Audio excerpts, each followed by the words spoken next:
पहला बड़ा dramatist Aeschylus है और एस्किलस की ट्रियोलॉजी में सबसे इम्पोर्टेंट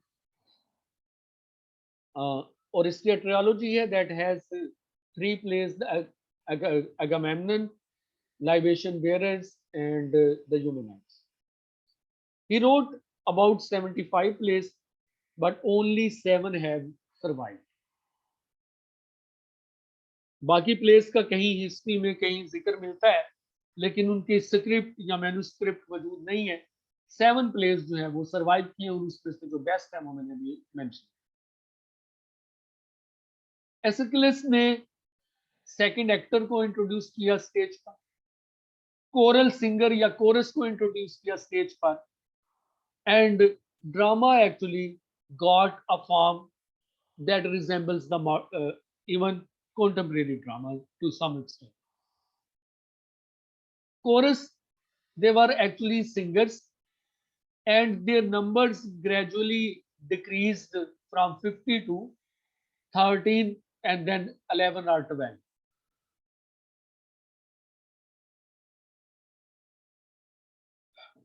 कोरस ग्रीक ड्रामे में बहुत इंपॉर्टेंट होता है। ये किसी थॉट के बारे में पोलेमिक्स शेयर करते हैं स्ट्रोफ और एंटी स्ट्रोफ की सूरत में, ड्रामे के एक्शन को एंटिसिपेट करते हैं, किसी हाइटेंड सिचुएशन को डिल्यूट करते हैं, अपनी नेशनल वॉइस को रिप्रेजेंट करते हैं और ऑडियंस को गाइड करते हैं कि how they should lead their life. जैसे इडिपस के आखिर पर आप देखते हैं कि कोरस हमें बताते हैं man should live in the limits prescribed by gods. खुदा की दी हुई हद के अंदर इंसान को जिंदगी गुजारनी चाहिए। ये मैसेज कोरस हमें जो है वो देती है, जो कि एक moral advice. Aeschylus was superseded by Sophocles, and Sophocles wrote again 123 plays. He's only I think 7 or 9 plays survived. Best is trilogy of Oedipus. इसमें भी 3 plays हैं। First Oedipus the king, second Oedipus at Colonus, and third is Antigone, जो कि Oedipus की बेटी के बारे में। तो तीनों प्लेस हैं, लेकिन इसके बारे में ये है कि किस ऑर्डर से लिखे गए वो थोड़ा सा डिफरेंट है। समझा जाता है कि जो अंटिगनी है that was written second and Oedipus at Colonus was written in chronological order third number. European Sophocles अपने प्लॉट के हिसाब से बेस्ट ड्रामाटिस्ट है। अरिस्टोटल ने जो पॉलिटिक्स पे ट्रेजेडी के स्टैंडर्ड्स तय किए उसमें इडिपस नंबर 1 में। For arousing emotions of pity and fear, for providing catharsis, entertaining the 6 basic elements of tragedy, and its 3 unities: unity of time, unity of place, and unity of action.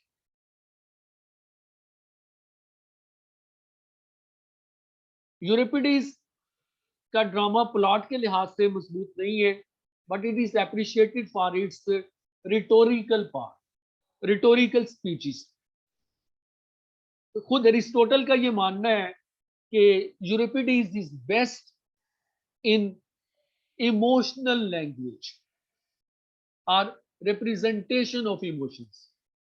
He creates emotional scene, but his dramas lack the virtues of Aeschylus and Sophocles' drama. Hecuba is one of his great plays. Trojan Women, another great play. Aristophanes, a Greek dramatist known for his comedies, comic plays. बाकी 3 तो tragedies के dramatist हैं, Aeschylus, Sophocles, यूरिपिडीज, लेकिन अरिस्टोफनीज comedy का best dramatist. His plays the stings, the frogs, the cloud, ये great जो है वो ड्रामाटिस्ट समझे जाते। खुद आई थिंक द क्लाउड में अरिस्टोफनीज ने एक लाइन लिखी है और उसने कहा है कि कौन से ड्रामाटिस्ट हैं, तो उसने एसिकिलस को नंबर 1 किया है, सोफोक्लिस को नंबर 2 किया है, यूरिपिडीज को 3rd और अपने आप को 4th। तो उससे हम यूं भी समझ सकते हैं कि किस तरह से इनकी सिग्निफिकेंस या value. Greek drama was presented in honour of Greek god Dionysus. जो सेलिब्रेशन का गॉड है वही थिएटर का, ड्रामे का भी गॉड समझिए। Because there was an annual festival in the honor of that god on three tragic and one comic play was presented in that festivals. Aeschylus won many of the festivals. Sophocles also won. Euripides, I think, won thrice. He also won this festival.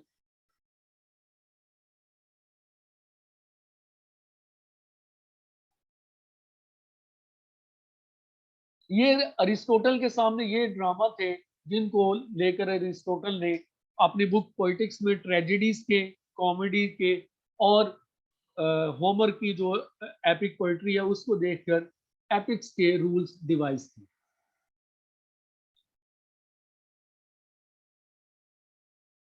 बाकी politics की बात तो हम बाद में करेंगे, लेकिन एक जो पॉइंट जो कि ट्रेजेडी के हवाले से है, अरिस्टोटल ये कहता है कि tragedy is a serious and tragedy is a serious play and its action is complete. It is written in sublime language and it gives the chance of catharsis through arousing emotions of pity and fear. यानी Aristotle के ख्याल में पहले बात तो ये है कि ट्रेजेडी प्ले सीरियस होना चाहिए, उसमें कॉमिक एलिमेंट शामिल होना चाहिए। दूसरा वो कहता है कि इसका जो एक्शन है ना वो बहुत थोड़ा हो ना बहुत ज्यादा हो, बल्कि वो कंप्लीट एक्शन होना चाहिए। Drama should be written in poetic language, sublime language, with literary, you can say, allusions and devices. It should provide the emotions, arouse the emotions of pity and fear, जो basic human emotions हैं, उनको arouse करके पढ़ने और देखने वालों को एक कैथारसिस का मौका देना चाहिए। इस बात को हमेशा ज़हन में रखें कि ट्रेजेडी में सफरिंग जरूर दिखाई जाती है, लेकिन हर सफरिंग ट्रेजेडी नहीं होती। Tragedy is a literary term that stands for play which merits and features have been described by Aristotle. Aristotelian concept के मुताबिक ट्रेजेडी की डेफिनेशन मैंने अभी आपसे शेयर की है। असल में अपने फोर रनर प्लेटो की तरह अरिस्टोटल भी थियरी ऑफ इमिटेशन या माइमेटिक थियरी ऑफ आर्ट पर यकीन रखता है और इसके मुताबिक art represents universe, art represents life, art represents truth. और वो समझता है कि यूनिटी ऑफ टाइम, प्लेस और एक्शन जो है वो मौजूद होने चाहिए किसी पीस ऑफ वर्क में। यही वजह है कि आप देखते हैं कि इडिपस जो प्ले है वो विद इन 24 आवर्स उसका प्लॉट जो है वो होता है। हालांकि उसमें हम समझ सकते हैं कि एक पूरी 2 जनरेशन की स्टोरी जो है वो बताई गई है, लेकिन उसको बताने के लिए जो टाइम रखा है दैट इज सिंगल डे। एक ही जगह पर होता है, वो थेब्स का जो पैलेस है उसके बाहर ये सारा प्ले दिखाया गया है और एक ही एक्शन था। Action was actually to find the murderer of king Laius that actually turns to the exposition of Oedipus ancestors.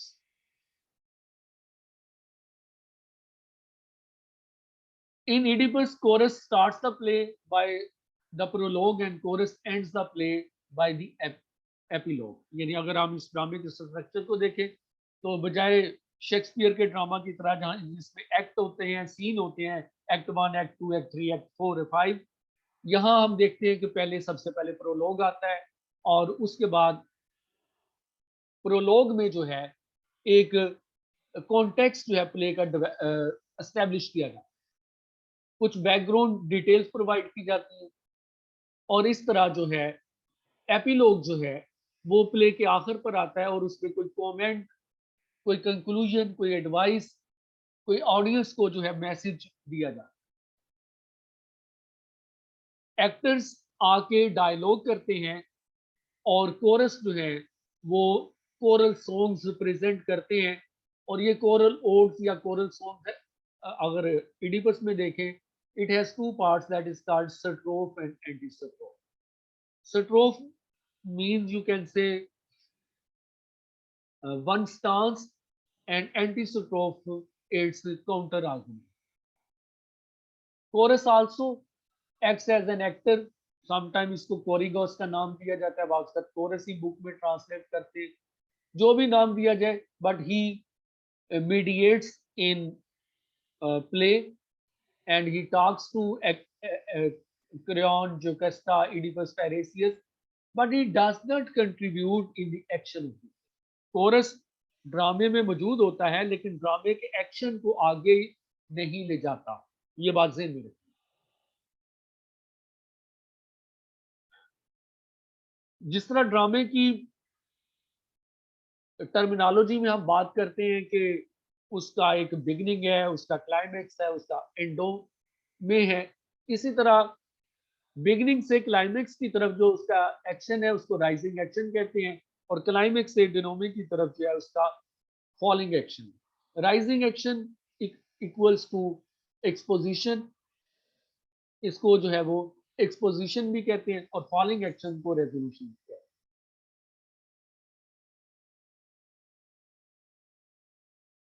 Greek theatre में murder, rape, death etcetera were not shown because it was thought against the norm of Greek theatre.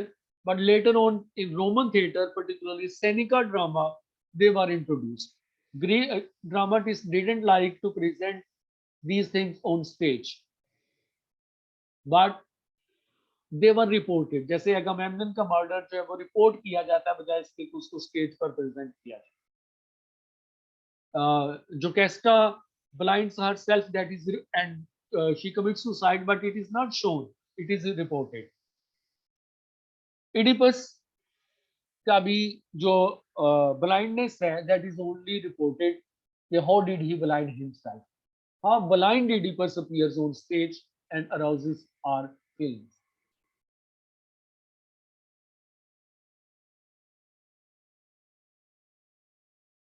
Irony is a significant element of literature and is defined as a storytelling tool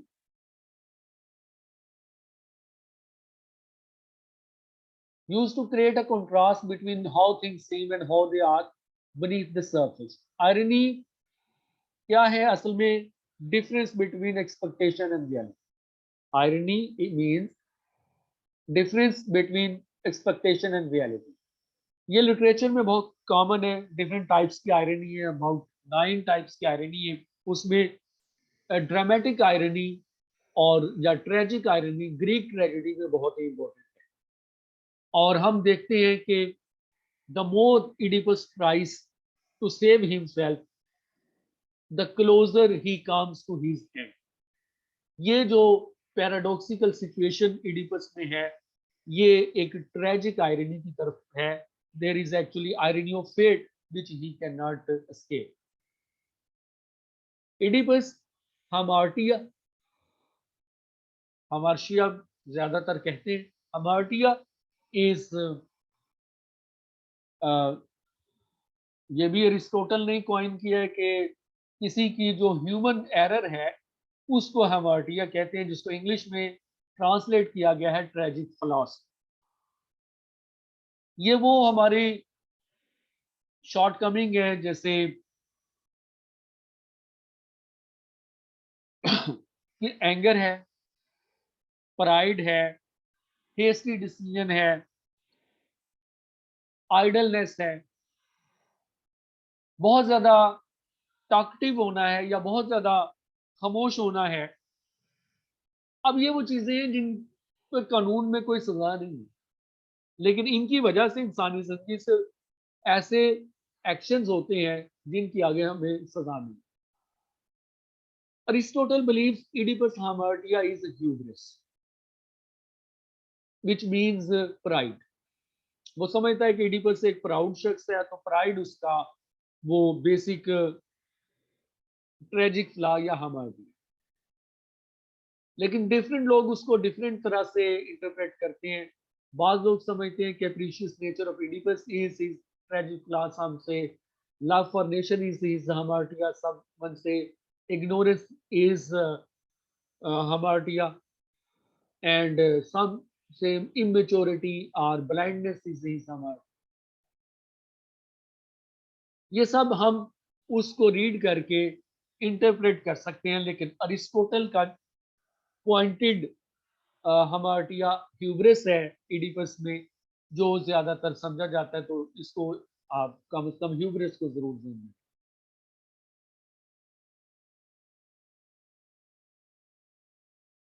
Greek drama, there or Greek tragedy actually asserts human dignity by challenging the supernatural। इनमें इंसान की जो dignity है वो इस तरह से दिखाई गई है कि मुश्किल हालात में, होस्टाइल वर्ल्ड में, अनफेवरेबल सर्कमस्टांसिस में human being can try to act heroic even though he may fall, but his style is highly commended. Tragic hero has a fall and hamartia is thought partially responsible for it। Fall Aristotle के मुताबिक ये है कि it should be from fortune और high fortune to death और destruction. Fall should be of noble man, not of wicked man और angel. अगर बहुत ही पाइस एंजल लाइक मैन का होगा, फ्लॉलेस इंसान का फॉल होगा, तो वो ऐसे लगेगा कि दैट विल काज शॉक, और शॉक ट्रेजेडी नहीं है। और अगर विकेड मैन का फॉल है तो the people will think it poetic justice, उन्होंने कहा अच्छा ही हुआ, बुरे को सजा मिलनी ही चाहिए। Tragedy is tragedy when tragic hero has to meet a punishment greater than his sin. जब किसी किरदार की सजा उसके अमल से ज्यादा, उसकी गलती से ज्यादा, और उसे अपनी गलती को सुधारने का मौका ना मिले, तो उस वक्त वो ट्रेजिक हीरो बनता है। तो ट्रेजिक हीरो इस बात की अलामत होता है कि इंसानी जिंदगी में गलती का मौका बहुत थोड़ा है। एक गलती, जैसे वो उर्दू में कहते हैं लम्हे की खता और सदियों की सजा, उस तरह की सिचुएशन होती है कि एक बार एक एरर हुआ और अब जो है आप उसकी प्राइस पे कर। इडिपस के साथ, एगामेम्नन के साथ, ओरेस्टिस के साथ, इवन जो हक्यूबा में जो हम देखते हैं, हक्यूबा का कैरेक्टर, एक्िलीज की फाइट में एक्िलीज ही हील को देखते हैं। ये सारी उनकी शॉर्ट कमिंग या उनका सिन जो है वो कंपैरेटिवली कम है, जबकि उनकी सजा जो है उससे कहीं ज्यादा। तो ये अभी कुछ मैंने आपसे शेयर किया ग्रीक लिटरेचर के हवाले से। Please ask me question.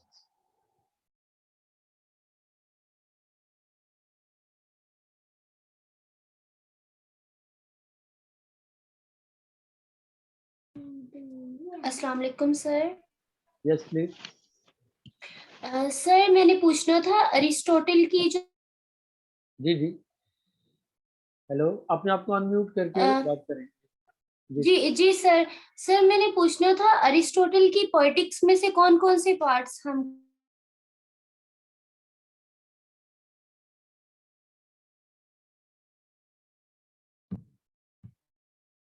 Sir sorry sir. Ji ji, sir जो आपने आज पॉइंट्स बताए हैं पोएटिक्स में से भी कुछ ट्रेजेडी और मैंने वो पॉलिटिक्स को मतलब कंप्लीट डिस्कस नहीं किया, मैंने सिर्फ जी जी ग्रीक ड्रामे के जी रेफरेंस से बात की है। जी जी और वो ये है कि ट्रेजेडी की डेफिनेशन क्या है, ट्रेजेडी के 6 एलिमेंट कौन से हैं, उसके बाद ट्रेजिक हीरो के फॉल के लिए क्या मेरिट है, और ये बातें मैंने जो हैं वो अभी की। सर मैंने यही कंफर्म करना था कि पॉलिटिक्स में से हम सिर्फ यही पोर्शन करेंगे या थोड़ा डिटेल में और भी करेंगे? फिलहाल तो आपको अभी पॉलिटिक्स करने की जरूरत नहीं है। ये जो मैंने स्लाइड शेयर की है, बस इन्हीं को आप इन्हीं तक ही रहें फिलहाल, तो सफिशिएंट होगा ये इतना। Okay sir, thank you. Thank you हाँ, सर। इडिपस प्ले का जो प्लॉट है, उसके करेक्टर्स हैं, उसका थीम है, उसको आपने करना है। और उसमें कोई एक आध कोई इम्पोर्टेंट जो कोड्स हैं उनको भी कर सकते हैं। वैसे तो इडिपस के कोड इतने टेस्ट के लिए इम्पोर्टेंट नहीं है, क्योंकि वो ट्रांसलेटेड वर्क है। तो ट्रांसलेटेड वर्क क्योंकि एग्जैक्ट कोड नहीं होता, तो उस तरह से उसकी वर्थ नहीं होती। इसके मुकाबले में शेक्सपियर के कोड्स या मार्लो के कोड्स या किसी और जो जॉन डन के कोड्स जो हैं वो ज्यादा इम्पोर्टेंट होंगे हमारे। Okay sir, thank you. Next please. अस्सलाम वालेकुम सर। Yes please. जी सर, मैंने पूछना था कि इसके अलावा जैसे आज आपने लेक्चर दिया है, उसके साथ हमें कोई रेलेवेंट रीडिंग मटेरियल या कोई बुक इस तरह के जिससे हम लोग आज का लेक्चर को थोड़ा डिटेल में घर में पहले पढ़ लें और फिर नेक्स्ट टाइम, ताकि हमारा लेक्चर के साथ साथ प्रिपरेशन भी होती जाए। देखें, इसमें जो नेक्स्ट हमारा है वो तो आप लोगों ने पढ़ना है Rutledge history of English literature. Rutledge history ठीक ऑफ है। इंग्लिश लिटरेचर से जो लिटरेचर के बाकी टॉपिक्स हैं इंग्लिश लिटरेचर के, वो होंगे। लेकिन क्योंकि ग्रीक लिटरेचर इंग्लिश लिटरेचर नहीं है, ठीक तो है। इसका तो उस बुक में कोई जिक्र नहीं। ठीक है, तो इसलिए मैंने इसकी स्लाइड्स जी ठीक है। शेयर कर रहा हूँ। तो अब इसको पढ़ने के लिए, एक तो ये आपके पास इडिपस अगर प्ले है तो उसके शुरू में ग्रीक ड्रामे का थोड़ा सा इंट्रोडक्शन दिया हुआ है। आप उस इंट्रोडक्शन को पढ़ लीजिए, वही सफिशिएंट है। अगर नहीं तो आप जो है गूगल पर बेसिक्स ऑफ ग्रीक ड्रामा से पढ़ सकते हैं। एक ठीक है। जो है वो बुक है ग्रीक ड्रामा के नाम से, उसके अंदर जो है वो एक आर्टिकल है, और कहेंगे तो वो मैं फिर आप लोगों को शेयर कर दूंगा, उससे भी पढ़ सकते जी सर, आप शेयर कर दीजिएगा। ठीक, हैं। Thank you sir. Excuse me sir. Yes please. Sir आपने जो हिस्ट्री के लिए जो बुक